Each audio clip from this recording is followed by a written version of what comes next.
The famous novel The Rites of Passage by William Golding. This novel begins on a British ship in the early 19th century, carrying a group of passengers across the sea to Australia. The passengers are traveling on the HMS Callisto, a ship meant for immigrants and officers. The journey is long and difficult, with the ocean stretching endlessly, waves crashing against the hull, and the wind filling the sails. The passengers are from very different social backgrounds, creating tension and drama even before the first day ends. At the center of the story is Roger Marlowe, a young man in his early 20s, who is intelligent, thoughtful, and observant. Roger has a slim build, with fair skin that shows little exposure to sun, short brown hair combed neatly, and sharp blue eyes that seem to miss nothing. His face is serious and often reflective, showing both curiosity and a growing awareness of the world around him. He dresses in a simple but tidy naval officer uniform, the dark blue coat and crisp white shirt signaling his social position and education. Roger is curious about life, morality, and society, and he watches the behavior of others closely. Among the passengers are officers of the ship, led by Captain Gordon, a strict, commanding man with a large, imposing frame. His face is square, with a thick, stern jaw, piercing gray eyes, and neatly trimmed dark hair touched with gray. He wears the standard naval uniform with brass buttons, polished boots, and carries himself with authority and precision.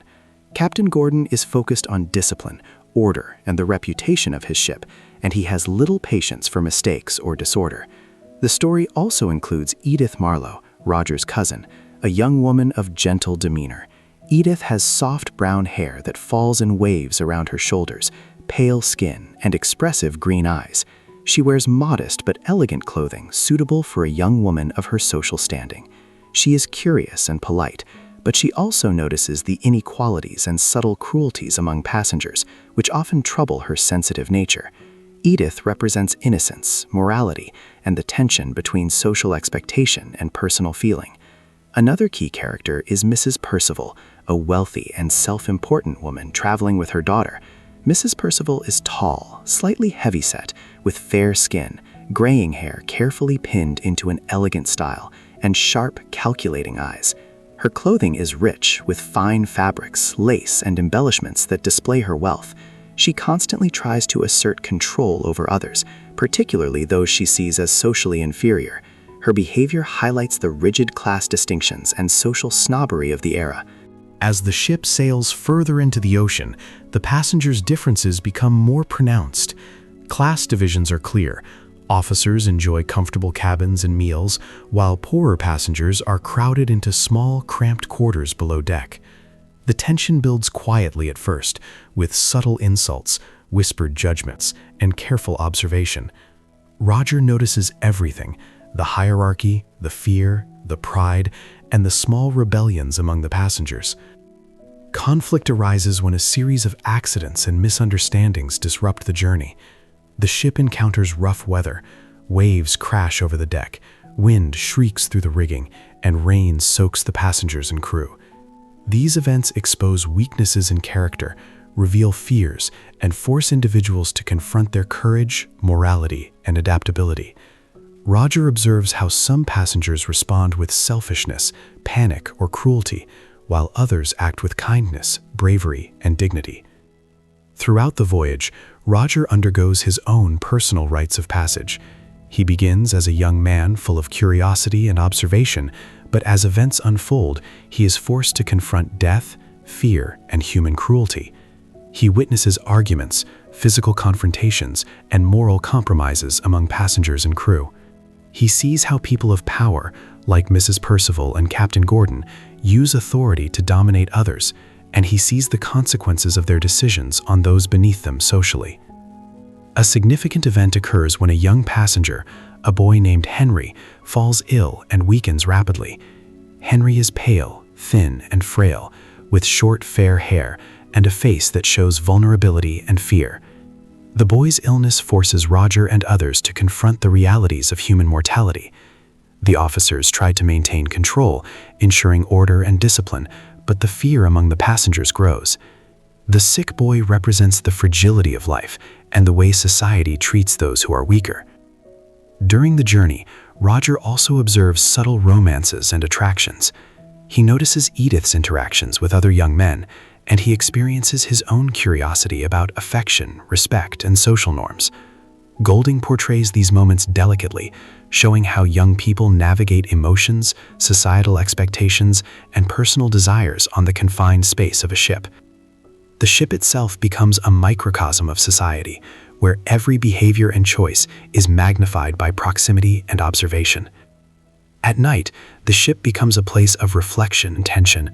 Passengers sit quietly on deck, listening to the wind and waves, contemplating their journeys and fearing the unknown.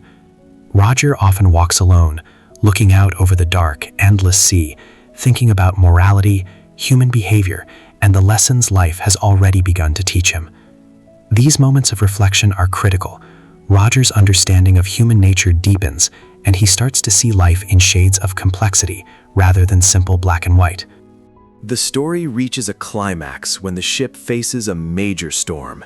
Rain lashes the deck, waves surge over the sides, and ropes snap under pressure. Panic and courage are tested simultaneously. Some passengers scream, hide, or cling to whatever they can. Officers struggle to maintain order and prevent disaster. Roger participates in helping maintain stability, showing his growth from a passive observer to an active participant in the trials of life. He acts with calm determination, showing bravery and intelligence, qualities he had been cultivating throughout the voyage. After the storm passes, the ship reaches calmer waters, and the passengers begin to reflect on the events they have survived. Lives have been lost, fears have been confronted, and the social hierarchy has been both reinforced and challenged by human behavior under stress. Roger recognizes how human nature can be cruel, cowardly, or selfish, but also kind, brave, and resilient. These realizations mark his passage from youth to maturity. Upon reaching Australia, the journey concludes, but the experience has permanently altered the passengers. Roger has grown in insight, understanding human behavior and the consequences of morality and immorality. Edith has also matured, her observations of the world deepening her character. Even minor passengers are changed. Those who survive the storm, illness, and social tension have learned about courage, human weakness, and the necessity of cooperation. The story ends with a quiet sense of reflection. The passengers disembark in Australia, carrying memories of their journey, the lessons they have learned, and the transformations they have undergone. Roger, in particular, has moved beyond youthful curiosity to a deeper understanding of human behavior, morality, and courage. He realizes that life involves challenges, moral decisions, and responsibilities, and that growth often comes through trials and observation of others. I hope you have enjoyed this novel, but please like the video and subscribe the channel.